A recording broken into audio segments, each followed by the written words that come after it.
मंच पर आसीन हमारे मुख्य केंद्रीय प्रभारी बहन डॉक्टर सुमन जी और मुख्य केंद्रीय प्रभारी भाई राकेश जी, पूरे देश एवं हमारा पड़ोसी देश नेपाल से पधारी हुई हमारी सभी देवी रूपा, शक्ति रूपा, पूज्य मातृशक्ति बहनों,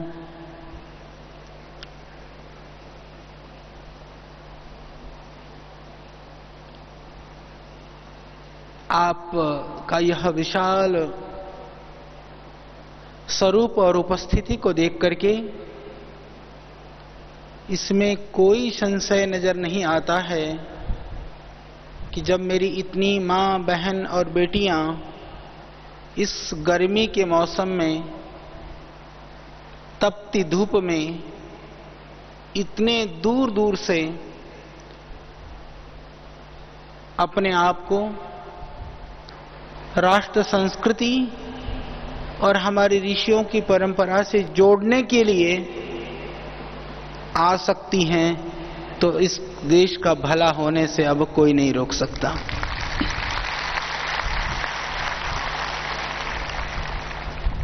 पुरुष हिम्मत करता है तो निर्णय में वो स्वतंत्र रहता है।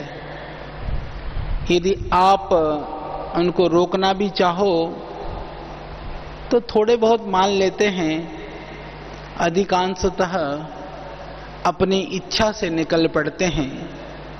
परंतु आपको घर से निकलने के लिए हम समझ सकते हैं कि कितनी आपको संघर्ष करना पड़ता है। वो माताएं, बहनें ज्यादा सौभाग्यशाली हैं जिनको श्रद्धेय स्वामी जी के नाम पर, पतंजलि योगपीठ के नाम पर जब आपने कहा होगा कि हमें हरिद्वार जाना है, वहाँ श्रद्धेय स्वामी जी के सानिध्य में योग प्रशिक्षण के साथ में संगठन और संस्था को चलाने की विधाओं को हमें सीखना है, तो शायद बड़े हर्ष के साथ आपको विदा किया होगा। अन्यत्र जाने के लिए कहते तो कभी ना विदा करते, क्योंकि यह घर वालों को भी पता है कि वहां जाएगी तो जो गड़बड़ झाला है वो तो वहां छोड़ आएगी और कोई अच्छी चीज लेकर के आएगी, चाहे वह बीमारी है, चाहे कोई विकृत स्वभाव और आदतें हैं, या कुछ ऐसे भी होंगे जिन्होंने सोचा होगा चलो जाएगी तो 5-7 दिन तो घर में शांति रहेगी, तो आपको यहां पर भेजा। उसके लिए उनको भी धन्यवाद जिन्होंने भेजा, चाहे वह उन्होंने अपनी शांति के लिए भेजी हो। परंतु मैं आपसे इतना ही प्रार्थना करने के लिए आया हूं कि आप पूरी दुनिया को शांति प्रदान करके दिखा देना कि हम तुम्हारी शांति के ही कारण नहीं, हम पूरी दुनिया के शांति के लिए कारण बन के दिखाएंगी, और दुनिया के रोग, शोक, बीमारी और जो विकृतियां हैं उनको दूर करने में भी हम एक ताकत के रूप में, एक ऊर्जा के रूप में काम करके हम दुनिया को कुछ सिखा करके, कुछ बता करके हम दिखा सकती हैं। शास्त्रों में कहीं पर भी स्त्री शक्ति को पुरुष शक्ति से कम नहीं आंका गया है, अपितु आप देखेंगे पुरुषों से ज्यादा मातृशक्ति की प्रशंसा और पूज्य माना गया है, क्योंकि मां, जितना इस दुनिया में मां को कष्ट सहन करना पड़ता है, एक स्त्री को कष्ट सहन करना पड़ता है, उतना पुरुष को कभी नहीं करना पड़ता है।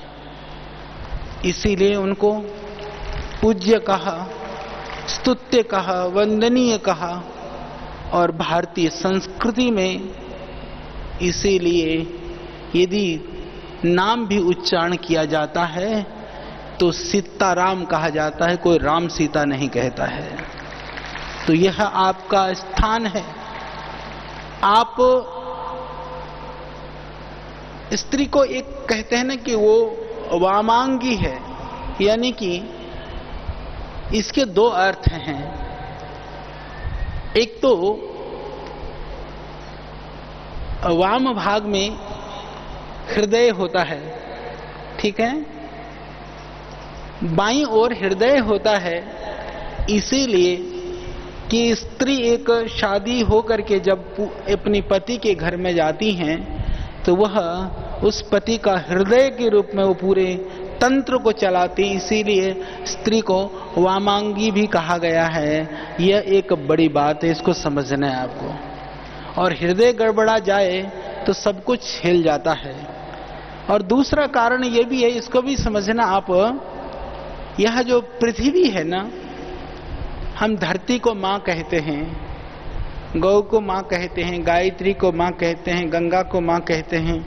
तो ये जो हमारी जो धरती माँ है ना, ये धरती माँ बाईं ओर से दाईं तरफ घूमती है, इसीलिए स्त्री बाईं ओर खड़ी होकर के जिस तरह से वो पूरी धरती को घूमने में वो बाईं तरफ से गति करती है, इसी तरह से उस बाईं शक्ति से ही पुरुष अपने जीवन में उन्नति और गति को प्राप्त करता है। इसलिए मातृशक्ति बाईं ओर उपस्थित रहती है।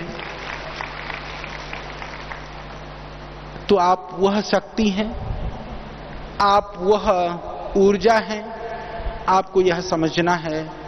इसीलिए भगवान ने आपको, देखो, पुरुष के लिए द्विज शब्द का प्रयोग इसलिए किया गया कि कहते हैं कि वह अपने घर से जब गुरुकुल में जाता है तब वहां गुरुजन से कई शिक्षा को पाता है। तो बोले पहला जन्म माँ बाप के द्वारा, फिर गुरु के पास जाकर के होता है। पर मेरी माताएं और बहनों के लिए देखो, शास्त्रों में आपके लिए कहा है कि आप वो द्विज होकर के अपने ज्ञान को बढ़ाता है पुरुष, परंतु आप द्विज से भी ऊपर होकर के दो परिवार को संभालती और सुधारती हैं। यह आपकी खासियत और विशेषता है। और पतंजलि योग समिति में, पतंजलि योगपीठ परिवार में भी हम माताओं और बहनों को उतना ही सम्मान, उतना ही, चाहे संगठन के रूप में हो चाहे कार्य के रूप में हो, यहाँ पर भेद नहीं है। और श्रद्धेय स्वामी जी प्रातःकाल फोन पर आप सबकी प्रशंसा कर रहे थे कि कह रहे थे कि ये माताएं बहनें पुरुष से ज्यादा योग कक्षाएं लगा रही हैं। तो अब ये ज्यादा में मैं तो इतना ही निवेदन करूंगा, राकेश जी ये पता कर लेना, तुम पीछे रह गए। देखो, मैं तो दोनों तरफ हूं ना, बीच में हूं, न्यूट्रल हूं। अब ये दो तरफ है, एक इधर एक उधर है। तो आप तो ये प्रयास करना कि अधिक में कितना अधिक, यानी कि सेकंड से फर्स्ट वो कितना फर्स्ट हो, ये तो आप प्रयास करना। और भाई राकेश जी प्रयास करेंगे कि आपसे ज्यादा फिर हमारे भाई लोग भी कक्षा लगाएं। तो देश के कोने कोने पर यह योग का अलख, देश को जगाने का जो यह अभियान है, देश को जोड़ने का अभियान है, इस देश को रोग मुक्त करने का जो संकल्प है, श्रद्धेय स्वामी जी की जो सोच है, जिसके लिए वो हर पल हर क्षण जीते हैं, उसको हम सबको मिलकर के पूरा करना है। यही हमारा संकल्प और यही हमारा लक्ष्य और उद्देश्य हमको बनाना है। आप आए हैं, श्रद्धेय स्वामी जी कह रहे थे, क्योंकि बाकी बातें तो आप बहुत यहाँ से आपको सुनने को, सीखने को, समझने को मिलता है। सभी सुबह से लेकर के सायंकाल तक कोई ऐसा विषय नहीं है, कोई ऐसी चीज नहीं है जो आपको सीखने को न मिलती हो। मैं थोड़ा सोच रहा था कि आपको किस विषय में आपको बताएं। मुझे लगा, देखिए, चरक में एक जगह पर एक प्रकरण है, इसको बहुत ध्यान से आपको समझना चाहिए। बोले सारी दुनिया जो दौड़ती हुई दिखाई देती है, आप देखेंगे ना सड़कों पर, रास्ते पर, फ्लाइट पर, एयरपोर्ट पर, बस अड्डे पर, जहां भी जाइए, और हिंदुस्तान में तो वैसे ही बहुत भीड़ है, जो पूरी दुनिया दौड़ती हुई दिखाई दे रही है और एक के पीछे एक दौड़ रही। यदि आप शहर में कहीं खड़े होकर के थोड़ी देर देख लें तो ऐसा लगता है कि मानो कहीं आग लगी हो और आग बुझाने के, आग से लोग बच करके भाग निकल रहे हो। पर चरक ऋषि ऐसा नहीं कहते हैं। चरक कहते हैं कि व्यक्ति जो है, ये जो दौड़ लगा रहा है वह अन्न के लिए दौड़ लगा रहा है। नहीं, जो आदमी दौड़ रहा है वो अन्न के लिए दौड़ रहा है। ये बहुत गहरी बात है। और आप देखेंगे तो जितने भी हम कमाई करते हैं, जितने भी हम साधन जुटाते हैं, आदमी थोड़ी गर्मी भी सहन कर लेगा, सर्दी भी सहन कर लेगा, छत ना हो तो खुले में भी रह लेगा, परंतु अन्न के बिना आदमी नहीं रह सकता है। इसीलिए अन्न को प्राण कहा गया। अन्नम वही प्राणः, यानी जीवन को धारण करने के लिए सबसे बड़ी कोई शक्ति है तो वह अन्न है। इसीलिए मनुष्य दौड़ रहा है तो वह अन्न के लिए दौड़ रहा है। ये बहुत बड़ी बात है। दौड़ तो रहे अन्न के लिए, परंतु अन्न तो वह तो प्राण को देने वाला था, अन्न तो वह जीवन को बनाने वाला था, अन्न तो वह हमको बल, पुष्टि, उत्साह, साहस, सुंदर स्वर, जीवन, प्रतिभा, आनंद, तुष्टि, बल, मेधा, जो कुछ भी मिल रहा है वह सब देने वाला तो वह अन्न था। पर वह अन्न आज बल, बुद्धि, मेधा, तुष्टि, शांति, सुख, समृद्धि, सुंदरता, स्वास्थ्य और सेहत को तो कितना दे रहा है। हमने उस अन्न को कहीं रोग को देने वाला भी हमने ही बना डाला है। आज हमको समझने की आवश्यकता है कि वह अन्न से जो रोगों की उत्पत्ति हो रही है, हमको यह प्रयास करना चाहिए कि अन्न के द्वारा रोगों की उत्पत्ति का कारण अन्न ना बने। यानी जो जीवन को देने वाला था, आज वह अन्न जीवन को लेने वाला बन गया है। वर्ल्ड का रिसर्च यही कहता है कि जितने लोगों की मृत्यु भूख से होती है, ऐसी लोगों की संख्या बहुत कम है। परंतु जिन लोगों की मृत्यु अधिक खाकर के होती है, ऐसे लोगों की संख्या दुनिया में करोड़ों के लोगों में है। वो सारे लोग, उनमें हो सकता है कि आप और हम भी हों। हम भूख से बीमार नहीं हैं, हम खा करके बीमार हैं। तो क्योंकि आप सभी मातृशक्ति माताएं बहनों का देखो, किचन आपके हाथ में होता है और अधिकांशतः माताएं बहनें सामान भी अपने आप खरीदने का काम करती हैं। विशेष करके भोजन संबंधित जो पदार्थ हैं उनका चयन भी आप स्वयं करती हैं, इसीलिए कि कम से कम कि अन्न मृत्यु का कारण न बने, अधिक खा करके हम रोगी न हो, गलत भोजन करके हम बीमार न हो। यह दायित्व यदि आप अपने हाथ में ले लेंगे तो यह हिंदुस्तान, लोग कहते हैं आने वाले जो 2020 तक दुनिया का सबसे बड़ा डायबिटीज का सेंटर यह हिंदुस्तान होने वाला है। मैं कहता हूं कि हिंदुस्तान बीमारियों से रहित देश बन सकता है यदि मेरी माताएं और बहनें जागरूक हो जाएं। यदि आप संकल्प लें, आप सोचें कि मैं घर में ऐसी कोई चीज नहीं आने दूंगी जो मेरे परिवार को रोगी बनाने में बीमार बनाने में कारण बन सकता हो, ऐसे किसी आहार और अन्न को मैं अपने घर में घुसने नहीं दूंगी।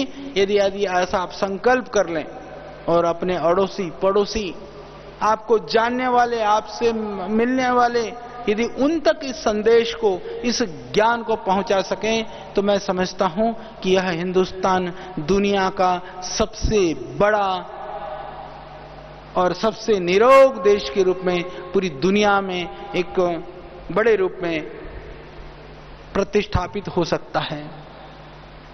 ऋषि दयानंद ने कहा था कि जितनी भी माताएं और बहनें हैं, उनको पाक विद्या और आयुर्वेद विद्या का सामान्य ज्ञान होना ही चाहिए। पुरुष के लिए नहीं कहा कि सब पुरुषों को पाक और आयुर्वेद का ज्ञान होना जरूरी नहीं है। और आपने सुना भी तो होगा ना, जब नुस्खों की बात आती है तो क्या कहते हैं लोग, दादी नानी के नुस्खे। अरे दादा नाना के भी तो हो सकते थे। कभी सुना दादा नाना के नुस्खे? नहीं, क्योंकि मेरी माँ और मेरी दादी, मेरी नानी, ये हमारी परंपरा की नुस्खे वहीं से चलते थे। अब तुम्हारे नुस्खे खत्म हो गए, खत्म नहीं होने देना। तो उन नुस्खों को हमको चलाना है। और अच्छा है, हमारे आयुर्वेद के नुस्खों को सुन सुन करके आप लोग भी लिखते रहते हैं। बहुत सारे हमको मिलते हैं, कहते हैं आचार्य जी आप क्या पढ़ा देते हो। एक काफी सीनियर अधिकारी हैं, कई लोग हैं मिलते हैं, उनमें से एक सज्जन आए, कहने लगे, बोले आचार्य जी, बोले बचपन में तो माँ हमको डांटती थी क्योंकि हम बच्चे थे। बोले अब माँ इसलिए डांटती है, मैं आईएएस अधिकारी हूँ, सेक्रेटरी हूँ, फिर भी मेरे माँ जो है ना सुबह सुबह उठ करके मेरे को डांट पिलाती है कि वो पत्ते खाए। वो आचार्य जी ने बोला था उसको किया, नहीं किया। बोले जी आपकी वजह से मैं क्या कहूँ कि मेरा बचपन लौट आया या मेरी डांट लौट के आ गई। तो आज भी उस तरह से मेरी माँ और बहन बेटियां इस विधा को आगे बढ़ा रही हैं। तो जिस तरह से आप योग की विधा को स्वयं जीवन में उतार करके, स्वयं उसको आत्मसात करके लोगों को उससे जोड़ने का आप लोग प्रयास कर रहे हैं, मैं देख रहा हूं। बहुत सारी बहनें, वरिष्ठ बहनें हैं जो बहुत सालों से इस योग मिशन से जुड़ी हुई हैं। इस मिशन के लिए उन्होंने अपना पूरा जीवन अर्पित किया हुआ है। अपने जीवन का सबसे बड़ा जो भाग है वह इस मिशन के लिए लगाया हुआ है। बहुत सारी बहनें ऐसी भी होंगी जो अभी नए हैं, नए जुड़ी हुई हैं, वो भी इसी भावना के साथ में इस मिशन को आगे बढ़ाएं, क्योंकि श्रद्धेय स्वामी जी ने इस मिशन को यहाँ तक पहुँचाने में जो तप किया है, श्रद्धेय स्वामी जी ने जो संघर्ष किया है, वो हमारे सामने है। जब ऐसा तपस्वी, यशस्वी और पुरुषार्थी गुरु हमको मिला है, फिर भी हम शिथिल रह जाएं तो ये मौका हमको कभी नहीं मिलेगा। इसीलिए पूरी शक्ति के साथ में इस मिशन को हमको आगे बढ़ाना है। तो दादी नानी के नुस्खों की परंपरा, यह हमारे देश के अंदर जो व्यंजन की विविधता, आहार की जो विविधता है, यह माताओं और बहनों की परंपरा की वजह से यह पूरी दुनिया में जाना जाता है। और आज भी यदि भारतवर्ष की बात होती है तो भारतीय भोजन की बात पूरी दुनिया में होती है, और होती है तो उसके कारण मेरी माँ, बहन, बेटियां हैं, उसके लिए आप बधाई के और धन्यवाद के पात्र हैं।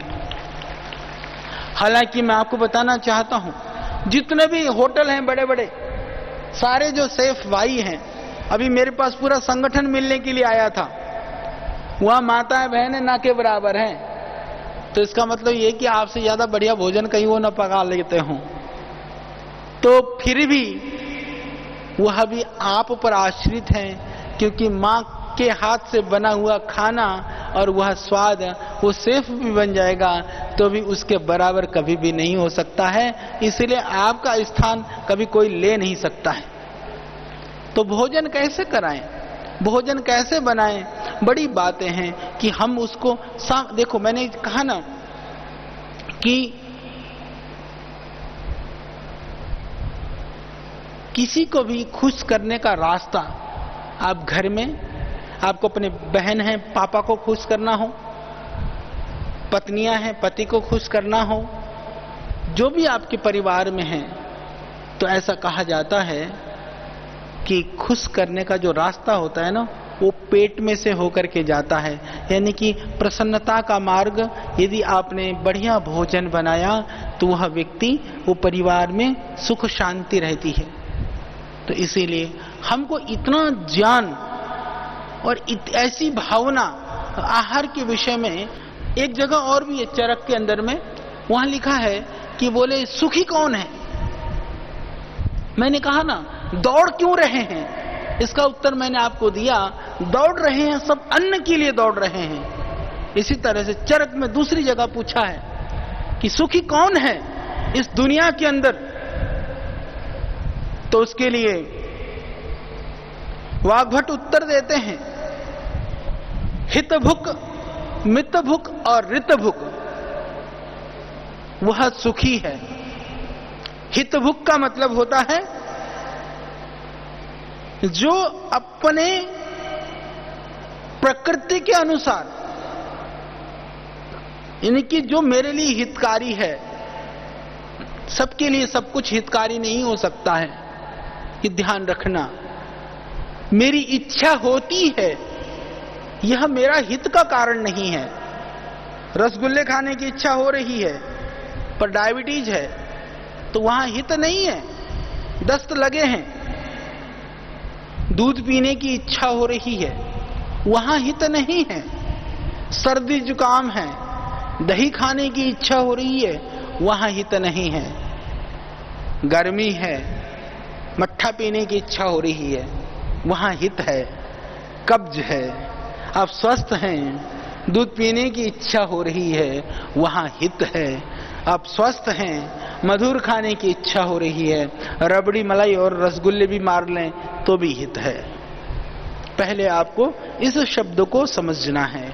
जितने भी आप बैठी हुई हैं, एक छोटा सा शब्द है कि हित भुक, ऐसा आहार करने वाला कि परिवार के अंदर जितने भी सदस्य हैं, आप सुंदरता के चक्कर में, स्वाद के फेर में ऐसा कोई आहार आपको नहीं बनाना है कि जितने भी सदस्य को आप खिलाने जा रहे हैं जिससे कि उनका जो हित है वह गड़बड़ा जाता हो।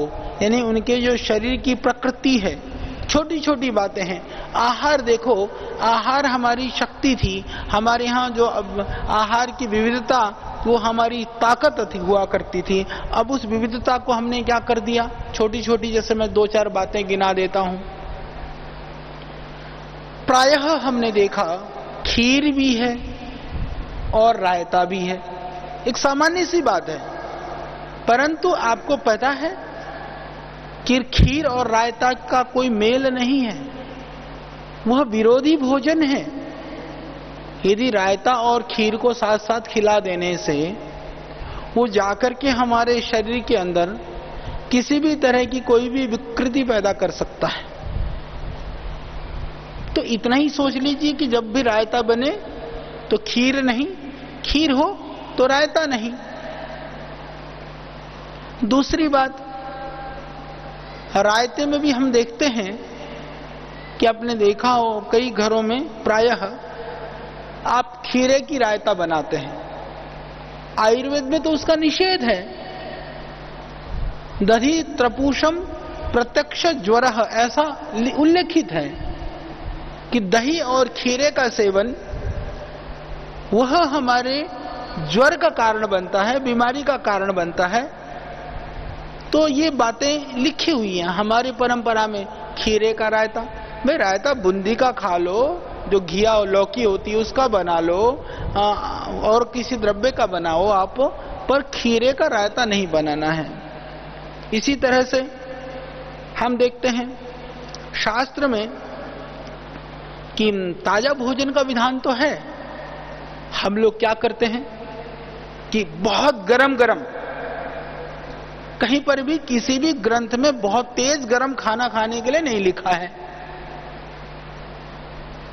तो तेज गरम गरम भोजन करते हैं और उसके बाद में क्या करते हैं, बैठ करके बाद में बहुत बहुत ठंडी आइसक्रीम पेल देते हैं एकदम साथ साथ में। ये खतरनाक है। कि न तो ज्यादा गर्म भोजन करना चाहिए और गर्म के साथ में तो ठंडा बिल्कुल भी नहीं खाना चाहिए। और इसी तरह से आजकल फैशन है, भोजन हो तो दे दनादन सलाद, बहुत सारे फल, और सब लोग ऐसे एक दो टुकड़े सलाद खा रहे हैं, फिर खाना खा रहे हैं, फिर फल भी खा रहे हैं, कोई आगे खा रहे हैं, कोई पीछे खा रहे हैं। आयुर्वेद का यह सिद्धांत नहीं है। यदि आयुर्वेद के अंदर गहराई में उतरे तो मैं आपको एक कहना चाहता हूं कि हमको,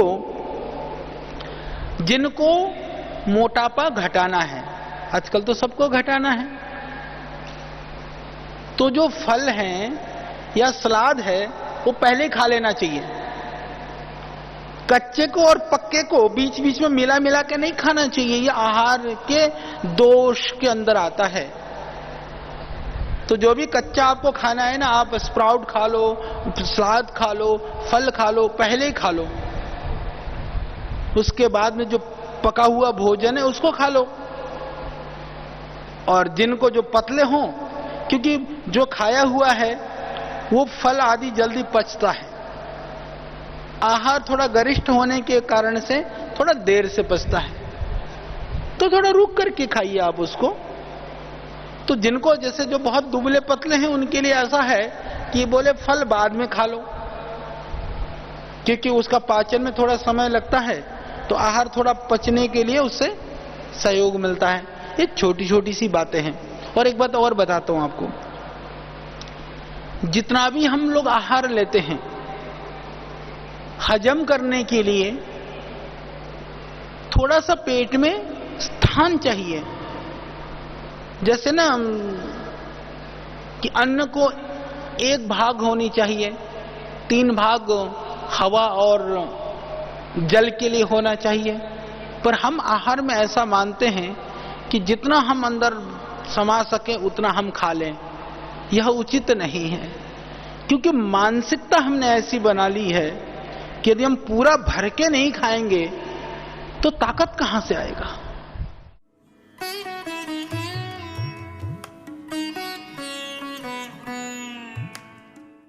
मैंने अभी एक अनुसंधान का काम मैं कर रहा हूं, अभी एक लिखने का काम चल रहा है, क्योंकि यह हितभुक के अंतर्गत है। उस अनुसंधान में हमने देखा है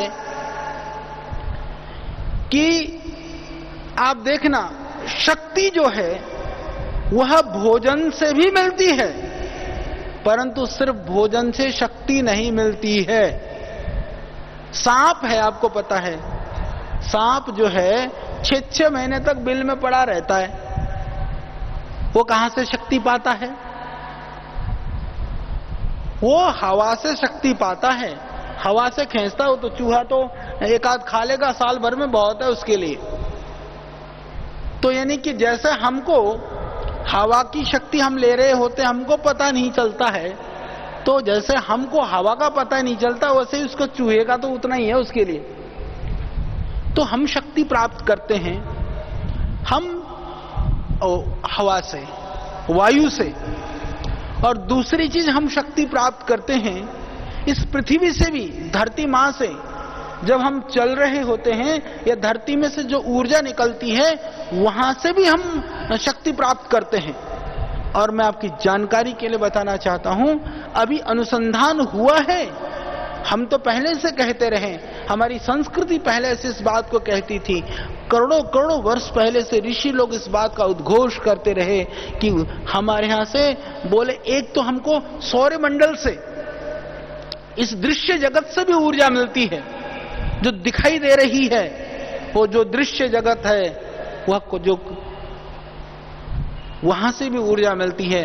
बोले एक ऊर्जा और मिलती है, उसको कहा कि वह अदृश्य जगत से, उसको कई बार कॉस्मिक एनर्जी बोलते हैं, और जो दृश्य जगत को डायरेक्ट कॉस्मिक एनर्जी बोलते हैं। तो जो कॉस्मिक एनर्जी है, जो अदृश्य जगत है, वहां से भी हमको शक्ति मिलती है, ऊर्जा मिलती है। इसलिए इससे हमारा शरीर चलता है।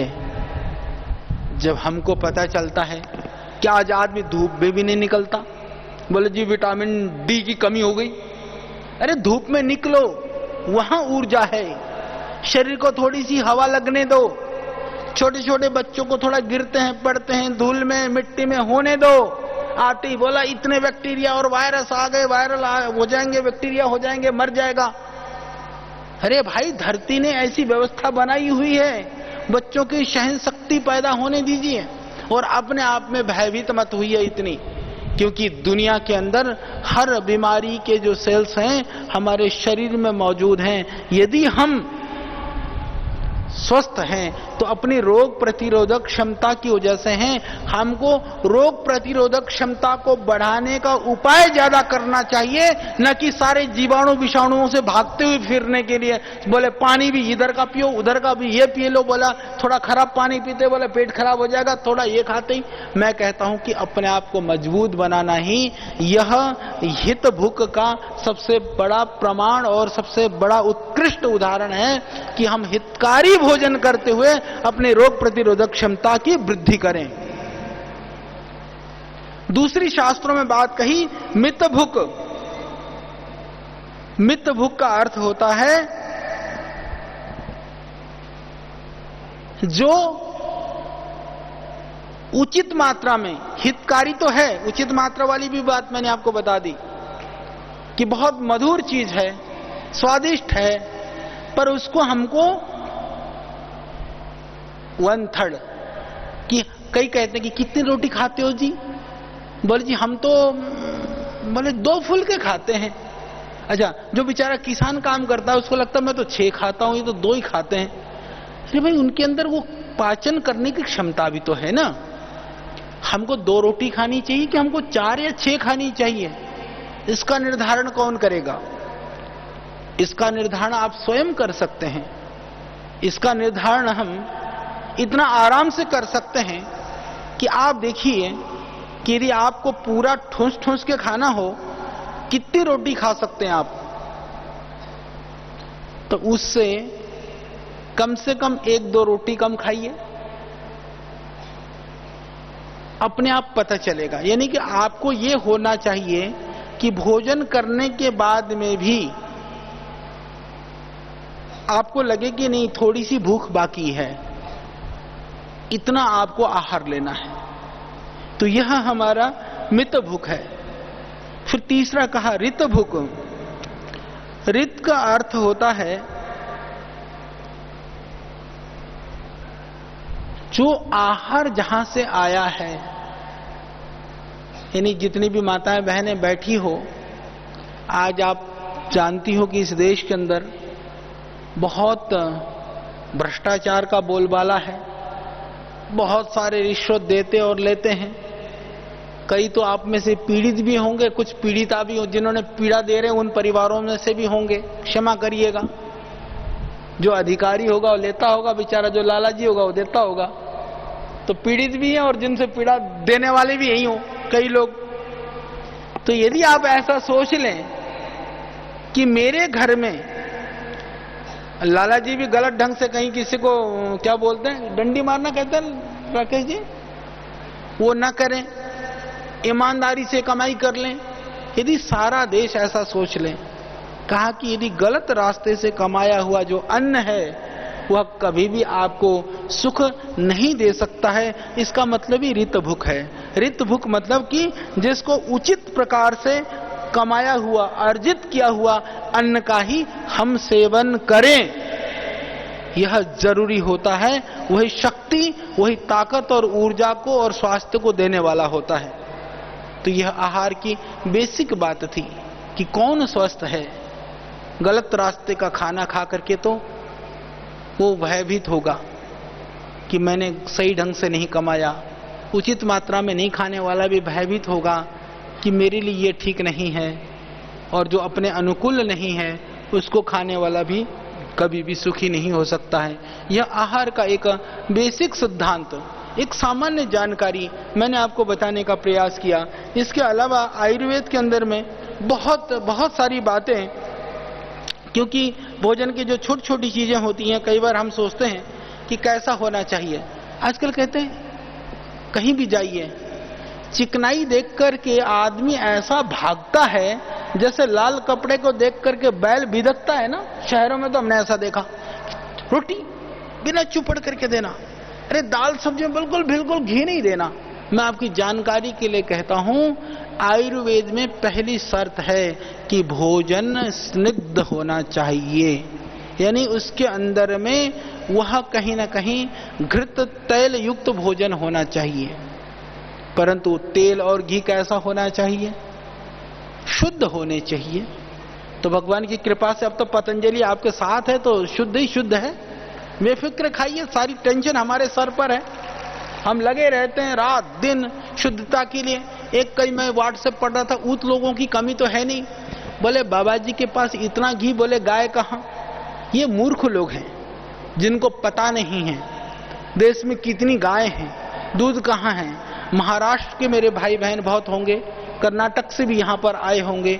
मैं आपकी जानकारी के लिए बता देना चाहता हूँ कि पतंजलि जो आयुर्वेद है वह, बाकी लोग अन्यथा मत लीजिएगा, नॉर्थ इंडिया वालों से तो घी बहुत इकट्ठा यहाँ मिलने को तैयार है। हम तो यहाँ से इकट्ठा भी नहीं करते बटर, क्योंकि उत्तर भारत में ऐसी कोई व्यवस्था अभी तक नहीं बन पाई है कि गायों का दूध अलग से संग्रह किया जाता हो, भैंस का दूध अलग से संग्रहित किया जाता हो।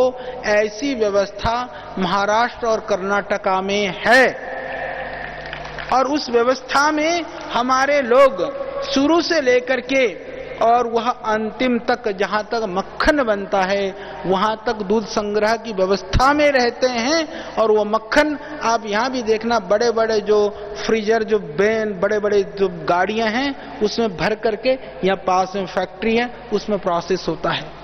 तो कहीं पर भी किसी भी तरह का कोई समझौता नहीं किया जाता है। और आपकी जानकारी के लिए और एक बात बताना चाहता हूं, पहले गाय का दूध सस्ता था, अब गाय का दूध पतंजलि की वजह से महंगा हो गया है। यह पतंजलि की ताकत है। अब लोग गौ माता को पालना शुरू कर दिया लोगों ने, आज गायों की कीमत बढ़ गई है। तो गायों को संरक्षण का काम, संवर्धन का काम। और एक और जानकारी मैं आपको इसी संदर्भ में देना चाहता हूं कि हम अभी गायों के संरक्षण के लिए पशु चारे की, हरे चारे का देश के अंदर लगभग 60% चारे का अभाव है। उसके लिए एक बहुत बड़ी योजना बना करके श्रद्धेय स्वामी जी उसके लिए अभी उन्होंने आदेशित कर दिया है। हम लोग अभी काम कर रहे हैं। पशु आहार के ऊपर कोई बुरादा लकड़ी का मिला देता था, कोई सड़ी गली चीज मिला देता था, कोई यूरिया तो गवर्नमेंट से ऑफिशियली अलाउ था 2% डालना। कितना भी यूरिया डाल करके, जो यूरिया खाद होता है वो पशु आहार होता था, कैटल फीड में डाल करके खिलाया जाता था। आपकी जानकारी के लिए मैं बताना चाहता हूं कि श्रद्धेय स्वामी जी के तप पुरुषार्थ से आज पतंजलि पशु आहार देश के अंदर सबसे उत्कृष्ट पशु आहार में है, और आज किसान उसको खिला रहे हैं। आज दूध और पशु का स्वास्थ्य सब कुछ बढ़ रहा है, तो वह भी हम काम कर रहे हैं। तो आहार में स्निग्ध पदार्थों का होना बहुत जरूरी है, वह प्राकृतिक होनी चाहिए। तो आप क्या कर सकते हैं, बस घी चाहे थोड़ा खाइए, आप खाओ। तेल में भी मैं आपकी जानकारी के लिए बताना चाहता हूं कि शुद्ध तेल, जहां सरसों का तेल होता है वहां सरसों यूज कर लीजिए, जहां तिल का तेल होता है वहां तिल का तेल यूज कर लीजिए, जहां मूंगफली का तेल होता है वहां मूंगफली का तेल यूज कर लीजिए, जहां नारियल का तेल होता है वहां नारियल का तेल यूज करिए। भारतवर्ष के अंदर मुख्यतः जो तैलीय द्रव्य में इन्हीं द्रव्यों को हमारे यहाँ उगाया जाता था। अभी जो सोयाबीन का तेल, राइस ब्रांड का, या जितना भी अभी है जो रिफाइंड ऑयल के नाम पर हैं, ये बहुत दूसरे तीसरे चतुर्थ श्रेणी के तेल हैं। तो आपको प्रयास करनी चाहिए कि आप शुद्ध तेल का सेवन करिए, शुद्ध घी का करिए, चाहे थोड़ा करिए। हाँ, एक बात जरूर मैं बताना चाहता हूं, उस तेल को, उस घी को हम कैसे खाएं। यदि छोंक करके लेने में वो उचित है, परंतु रोटी चुपड़ करके जैसे आप घी को खाते हैं, रोटी चुपड़ करके यदि नहीं खाएं तो अच्छा है। उसकी जगह पर आप घी को सब्जी में या दाल में डाल दीजिए, चुपड़ करके मत खाओ। रोटी जब चुपड़ते हैं ना, पता है क्या हो जाता है? कोटिंग हो जाती है ऊपर से, एक लेयर पैदा कर लेते हैं। हम घी लगा करके रोटी के अंदर एक लेयर बना देते हैं। कभी भी आप देखना, इसका सिंपल प्रयोग आप घर में कर सकती हैं। एक रोटी में घी चुपड़ देना, एक रोटी में घी नहीं चुपड़ना, दोनों को पानी में डाल देना, गिलास रख लेना 2। तो आप देखना 1-2 घंटे के बाद में बीनी जो चुपड़ी हुई रोटी नहीं है वो तो गल जाएगी और चुपड़ी हुई रोटी ज्यों की त्यों रहेगी। ऐसे बिना चुपड़ी हुई जो रोटी होती है अंदर जाकर के जल्दी से उसका पाचन हो जाता है, चुपड़ी हुई रोटी का पाचन जल्दी से नहीं होता है। तो घी का पाचन अच्छी तरह से हो सकता है, तो बशर्ते कि आप जो है उसको पहले आप बिना चुपड़े चबा चबा करके घी के साथ खाइए, तो कोटिंग नहीं होगा, उसके साथ साथ में जाएगा तो वो पाचन में सहयोगी बनता है। इसी तरह से मैं 1-2 छोटे उदाहरण देना चाहता हूं। आजकल जहां देखो अभी आम का सीजन है, बोले क्या, बोले मैंगो शेक पिला दो माँ। बच्चे भी मैंगो शेक, माँ भी, और दे मिक्सी। अच्छा पहले तो मिक्सी माक्सी भी था नहीं, शेक साक तो कम ही बनता था। कौन उखल मुसल में डाल के मिक्सी बनाता था शेक। मैंगो शेक पचाने के लिए हाथी जैसा बल चाहिए, पहलवान होना चाहिए। और यदि थोड़े दिन लगातार पी लो तो जठराग्नि ऐसी मंद हो जाएगी, भूख खत्म हो जाएगी। और इसका एक एग्जाम्पल देखना मैं बता दूं। आप एक दिन खूब आम खा लो, यदि 2 आम खा सकते हो तो 4 खा लो, और आधी गिलास दूध पीते हो तो 2 गिलास पी लो। हो सकता है थोड़ा पेट साफ हो जाए, पर भूख दबा करके लगेगी। और आप मैंगो शेक बना करके पी लो, पीने के बाद में भूख लग जाए 4-6 घंटा तो मुझे बताना। वो भूख को प्रदीप्त करती है, वो चीज शरीर में ताकत देती है, ये भूख को खत्म करती है। हमको पता नहीं है, हमको लगता है वो भी वही दूध है, वही आम है, दोनों तो वही तो चीज है, क्या फर्क पड़ता है? बहुत फर्क पड़ता है। द्रव्य को कब खाया जाए, कितनी मात्रा में ली जाए, कैसे लिया जाए, यह हमारे यहां एक बड़ा विज्ञान था, वह लुप्त हो गया। अदरक है, छोटी सी चीज है, उस अदरक के टुकड़े को भोजन के प्रथम ग्रास में थोड़ा अदरक और लवण का यदि आप थोड़ा सेवन कर लेंगे तो वो भूख को एकदम, भूख की वृद्धि करता है, उससे भूख बढ़ेगी। और खाना खाने के बाद में थोड़ा अदरक खा लें तो खाए हुए भोजन को हजम करेगा। देखो क्या मजेदार काम है। एक ही अदरक है, वो अलग अलग समय पर लेने पर 2 काम कर रहा है। तो जैसे मैं आपको बता रहा था कि आम मिल्क शेक वाले, इसी तरह से वो बनाना शेक वाला आपका काम। केले को भी कभी दूध में वो करके मिक्स करके मत खाइए, कभी मत खाइए। केला खा करके दूध पी सकते हो, कभी भी। वो इतना गरिष्ठ हो जाता है, वो इतना तबीयत, बच्चों को पिलाते हैं आप, दे दनादन, ये बंद करिए घर में से, ये खतरनाक आहार हैं। और प्रयोग करने के लिए मैंने बता दिया, एक दिन ही आप अनुभव करके देख पाएंगे। केला खिला कर दूध पिला दो, बच्चा दोपहर को आएगा, कहेगा मां आज बहुत भूख लगी है, और बनाना शेक बना कर पिला दो, तो कहेगा मां अभी तो पेट भारी भारी लग रहा है। छोटे छोटे प्रयोग हैं। ये हमारे यहाँ की जो परंपरा थी वो वैज्ञानिक परंपराएं थी। हमारे यहाँ की जो चीजें थी वो ज्यादा साइंटिफिक थी।